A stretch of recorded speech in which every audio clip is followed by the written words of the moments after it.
Welcome to Right versus Left News, your daily briefing on the stories that matter, told from both sides of the aisle. I'm your AI host, Chris, and each day I bring you the most important political and cultural news, with perspectives from conservative and progressive voices. No spin, no agenda, just the facts and the opinions that shape our national conversation. Let's dive in. Here's your quick overview. In the last 24 hours, Israel's Benjamin Netanyahu locked in a Wednesday meeting with President Trump as US-Iran back-channel talks inch forward. In Minnesota, new reporting details IC using disguises amid fresh protest arrests. Washington's antitrust spotlight is on Netflix's bid for Warner Bros. Discovery. The FAA has cleared SpaceX's Falcon 9 after a brief stand-down, keeping an astronaut launch on track for Wednesday. And in the Caribbean, Haiti's Transitional Presidential Council has dissolved while the US-backed Prime Minister remains in power. Before we jump into today's stories, a quick word from our sponsors. This episode is brought to you by Family GPT, the AI chat platform actually designed for kids. If your children are curious about ChatGPT but you're worried about what they might see, Family GPT gives you full parental controls, content filtering, and the ability to align responses with your family's values. Whether Christian, Muslim, Jewish, secular, and many more. Monitor every conversation, set usage limits, and let your kids explore AI safely. No ads, no data selling, complete privacy. Sign up free at familygpt.chat. Thanks to our sponsors for supporting Right versus Left News. Now, let's get to the headlines. Let's start with Israel and Iran, a high-stakes visit to Washington. Israeli Prime Minister Benjamin Netanyahu will meet President Trump on Wednesday, February 11th, to discuss the administration's indirect talks with Iran after a round in Oman. Israel says any agreement must address missiles and Tehran's regional proxies. Iran's foreign minister says missiles are off the table and warns of retaliation if attacked. From the right, the case is that pressure works. Sanctions and a credible military threat bring Tehran to the table. A tougher line is presented as leverage to force broader concessions on missiles and militias, with some commentators urging that the military options stay on the table if talks stall. From the left, there's caution against a narrow or rushed deal and concern about escalation risks.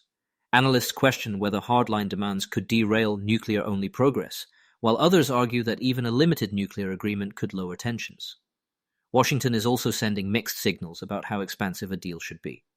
In Minneapolis, residents and advocates say they've documented ICE ruses, agents posing as utility or construction crews and vehicles with dummy plates used during enforcement operations.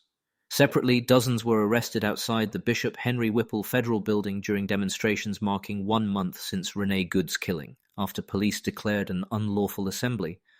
On the right, coverage emphasizes clashes and disorder at protests and argues that deceptive tactics are lawful tools against evasive suspects and dangerous agitators. The crackdown is framed as necessary to restore order and uphold immigration law. On the left, voices warn that ruses erode public trust and chill constitutional rights, especially near schools, churches, or workplaces. Community groups describe the mobilization as defense against overreach, and local editorials argue that a militarized posture has disrupted daily life and demands accountability. In business and tech, the Justice Department has intensified its antitrust review of Netflix's proposed acquisition of Warner Bros. Discovery Studio and HBO Max assets. Formal second requests are out, and investigators are also looking at whether Netflix engaged in exclusionary conduct with a broader eye on competition and labor impacts. There's also the backdrop of a competing Paramount bid and political cross-currents on Capitol Hill. On the right, two themes stand out. Skepticism of Hollywood consolidation that could cement cultural gatekeepers, and wariness of regulatory overreach. Some warn a combined Netflix and HBO Max could dominate streaming, while noting that not every probe ends in a lawsuit. Cultural politics surface too, with criticism of perceived woke content slants in big media.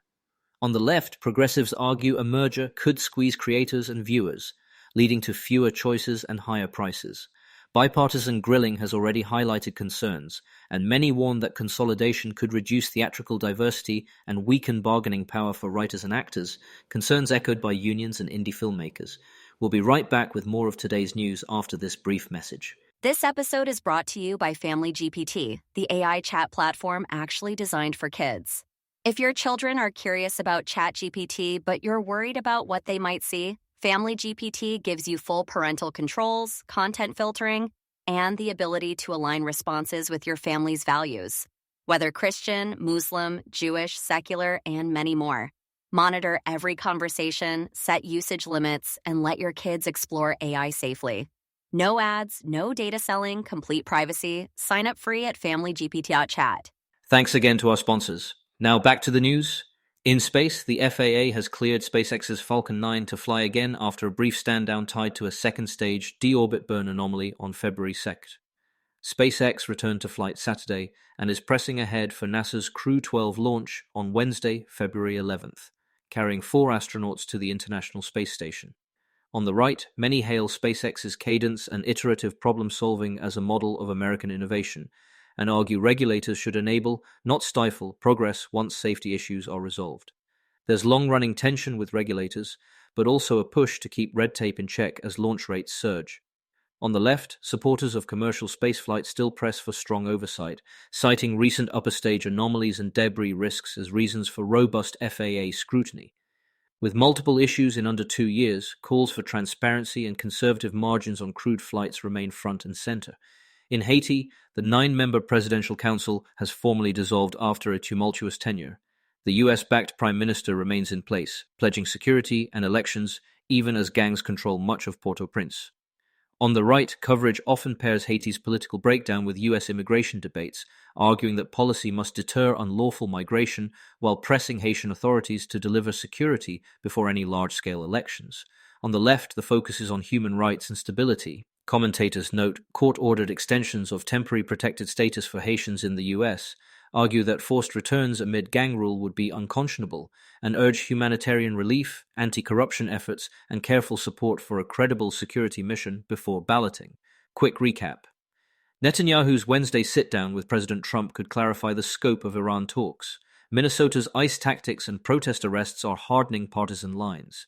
DOJ's probe puts the Netflix megadeal under a bright antitrust spotlight. The FAA's green light keeps SpaceX's Crew 12 on the calendar. And Haiti's power shuffle underscores how fragile the region remains. That's it for today's episode of Right versus Left News. Remember, understanding both sides isn't about picking a team, it's about being informed. Subscribe wherever you get your podcasts, and join us tomorrow for another balanced look at the day's biggest stories. Until next time, stay curious and stay informed.